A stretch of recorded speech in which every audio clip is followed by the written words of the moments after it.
money should actually be used to improve the lives of South Africans.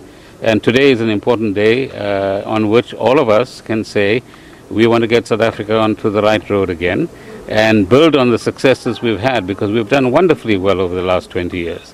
Now let's build on it, and let's build on it in an accelerated way. There was quite a lot said at this particular conference since this morning about the challenges that South Africa is facing.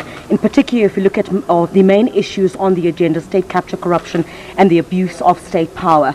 Quite interestingly, while we were here and just before you arrived, you did share publicly sentiment about President Jacob Zuma.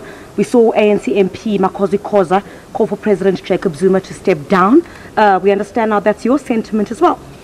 But I'm making a very simple point, and the simple point is that on Mandela Day, we've got to ask ourselves, what were the aspirations that Nelson Mandela and his generation had for our country? In part, we fulfilled that aspiration. In part, we still have to fulfill it.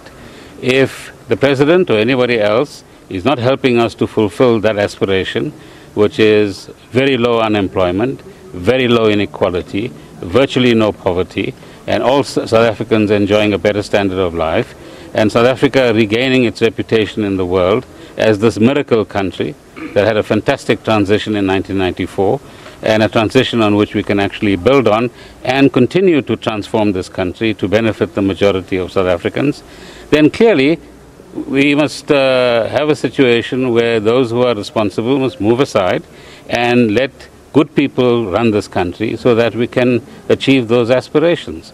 And as I said repeatedly, Mandela Day is an important day on which we can recommit ourselves to that. And all leaders, you know, from time to time need to have the humility to say, I've done my bit, perhaps I'm overstaying my stay, let me leave it to the next generation to take over and get a leadership that can fulfill the fantastic potential we have as this country. So I'm going to end on the last question. The onus is on ANC MPs. Many South Africans are looking to the vote of no confidence in President Jacob Zuma. Dr. Makosi Khoza was quite vocal in saying she wants that a ballot to be held in secret. Would you share the same sentiment, given what we've seen over the past couple of months? There have been some threats that have been made to ANC MPs. Will you be voting with your conscience?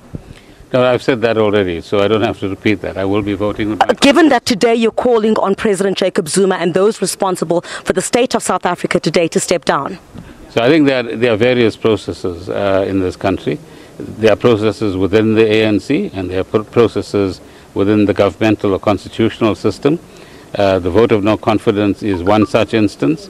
But as you know, there have been other instances over the last couple of months as well, where similar calls have been made both within the ANC and outside of the ANC as well. So I have the highest regard for Dr. Khoza and the stance that she has taken, and there are many others who share that view as well. But let's see what the Speaker decides on the question of the secret ballot, and we'll take our cue on the 8th of August from some of those decisions. But it will be with your conscience. Hold on, that's very clear. All right, thank you very much. Bye-bye. Thank you very much. The former Finance Minister Pravin Gordhan, who just about, I think about 2 hours ago now, just came through here to Rema, where this a number of civil society organizations have undertook this one-day conference to address some of the pressing issues that South Africa is facing regarding state capture. I think quite important to note as well, given the sentiment that he shared a bit earlier on today, calling on President Jacob Zuma to step down, many putting some of the challenges that the country is facing at his doorstep, and basically sharing the podium, if I might add there, with other ANC MPs who have made similar calls, including ANC MP Dr. Makosi Khoza and others as well, who many within the African National Congress have described as disgruntled members of the ANC and who have not followed due process and handled some of the pertinent issues that they perhaps wanted to raise with the ruling party. But there you have it, the former finance minister saying that he'll certainly be voting with his conscience come the 8th of August. That's not a secret, but of course calling for many of the challenges that the country is facing to be addressed. Griselda, thanks so much. Our Griselda Lewis live there from Rhema Church with a brief interview with the former Finance Minister Pravin Gordhan, who has spoken out today about President Zuma stepping aside. That, of course, coming from that Lilies Leaf discussion that was held in Rivonia. But at the same time, in another discussion, ANC MP Dr. Makosi Khoza again made an impassioned plea for the president to step down. Khoza has been under fire from within the ANC for publicly backing a secret ballot when MPs vote in the motion of no confidence against the president next month. We'll listen to that clip in a moment just to give you an indication that that is